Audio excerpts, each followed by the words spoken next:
Have you ever bought a house? You might have. But what will you do if the house you bought is haunted? In today's video, we will discover a similar story. Hi everyone, my name is Blind Chaser, a native storyteller which covers real and fiction story in the most of the videos. If you have clicked into this video, then watch it till the end. I bet you won't regret doing that. For better experience, put your headphones on or increase the volume. So let's jump into the story. Let me tell you about a house. Not a haunted house, at least not the kind you're thinking of. No chains rattling, no doors slamming, nothing so loud. This house was quiet. That was the problem. It sat at the end of Voss Road in rural Ohio. 3 bedrooms, a wraparound porch, an acre of dark woods pressing against the back fence, like something leaning in to listen. Dana and Mark bought it in September. They had a daughter, Lily, 7 years old, obsessed with frogs and the color orange. The house was cheap, too cheap, Mark had laughed, on their first night, sitting on the floor eating takeout from boxes. Dana had laughed too. She was good at that. The realtor had shaken their hands too firmly, smiled too wide, and never, not once, made eye contact with the house itself. Dana noticed that she just didn't say anything. The first strange thing was the smell in Lily's room, damp soil, something older underneath, like the earth had been opened there once and never quite closed. They repainted it yellow, bought Lily a nightlight shaped like a sun. On the 3rd morning, the nightlight was off. I turned it off, Lily said at breakfast, stirring her cereal without looking up. Why, honey? Because she doesn't like it. Mark worked long hours, new job, long commute. He became a sleepwalking version of himself, present in body, somewhere else in mind. So Dana learned the house alone. She learned its sounds, the groan of the floorboards, the wheeze of the heating vents, the kitchen faucet, dripping in a rhythm, almost like a heartbeat, if you listened too long. She learned not to listen too long. What she couldn't explain was the humming, low, tuneless, coming from inside the walls of Lily's room. At first she thought it was Lily. The girl had always hummed while she played, but it continued on the afternoons Lily was at school, a vibration more felt than heard, in the walls, in the fillings of her back teeth. She called a plumber, nothing. She called an electrician, nothing. But the electrician paused in the doorway of Lily's room and said quietly, "How long have you lived here?" 3 weeks, Dana told him. He nodded slowly. And he didn't charge her for the visit. She should have called him back. She should have asked what he meant. She knows that now. Week 5, the drawing started. Lily had always drawn frogs and orange suns, but now she came home from school and drew with a silent, furious concentration. That was new. Dana looked over her shoulder one afternoon and felt her stomach drop. Every drawing showed a woman, tall, thin, standing at the back tree line, always facing away. You never saw her face.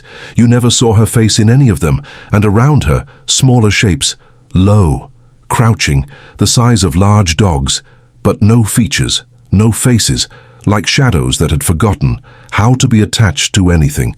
Dana kept her voice steady. "Who is this, sweetheart?" And Lily looked up, calm as a Sunday morning.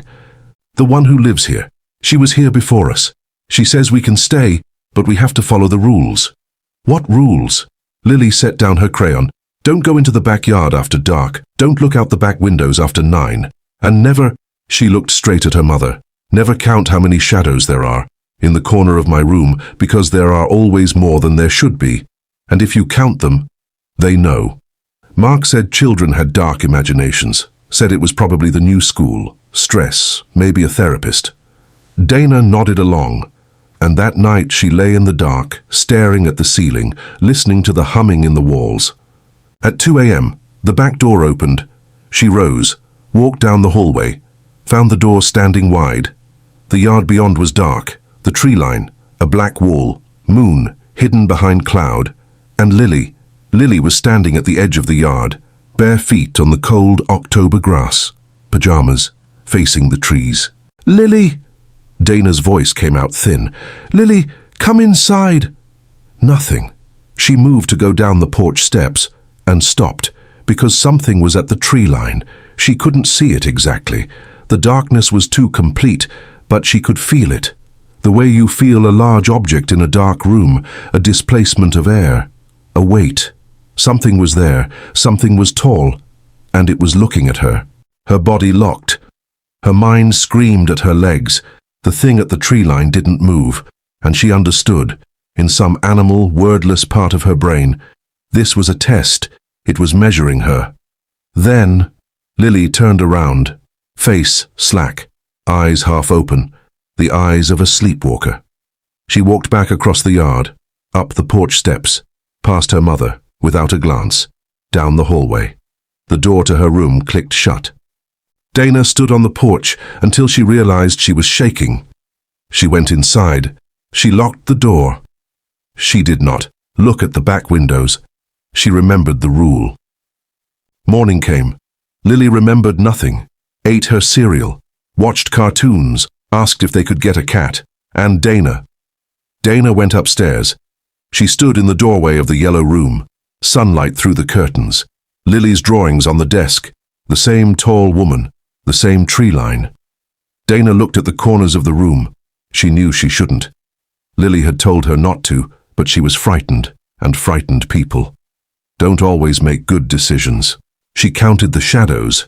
1 near the dresser, 1 behind the door, 1 along the baseboard where the sun didn't reach, and then 1 more, one that didn't match any object in the room, roughly the size and shape of a 7-year-old girl, crouching, still, in the corner nearest the window.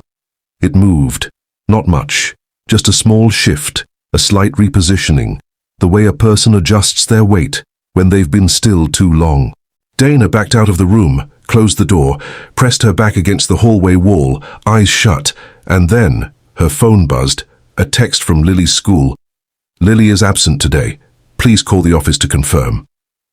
Dana looked up slowly. She walked to the top of the stairs, looked down. The living room was empty.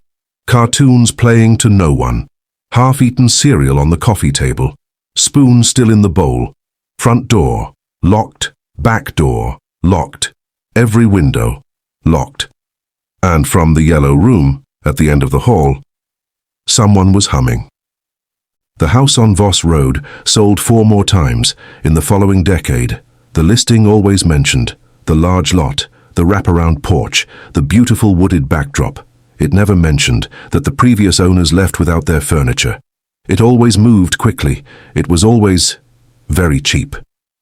So guys, this was the story of the old house. This is a fictional story inspired by a real story. This story is the example of something which is cheap, is defective, like anything. Hope you guys liked the video. If you liked it, then subscribe to my channel because it's worth it.